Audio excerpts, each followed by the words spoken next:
సమ్మె చేస్తున్నట్టు AP municipal workers employees union వారికి సంఘీభావం తెలుపడానికి వచ్చాం.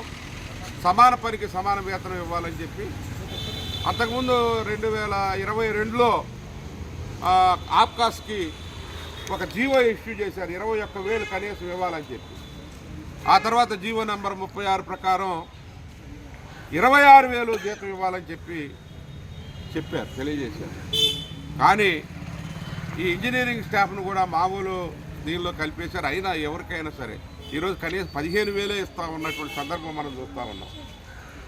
ఈ 18,000, కొంతమందికి 21,000, రకరకాలుగా ఉన్నటువంటి దీని సమాన పనికి సమాన వేతనం ఇవ్వాలి.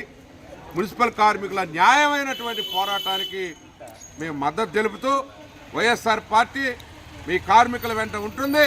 మీ న్యాయమైన కోరికల పరిష్కారం అయ్యేంత వరకు కూడా మీతో పాటు మేము కూడా ఉంటామని చెప్పి మేము కూడా సంఘీభావం తెలియజేస్తూ ఈరోజు మీ సమ్మె, మీ న్యాయమైన కోరికలు ప్రభుత్వం వెంటనే చెవియొగ్గి పరిష్కరించాలని చెప్పి కోరుతా ఉన్నాం.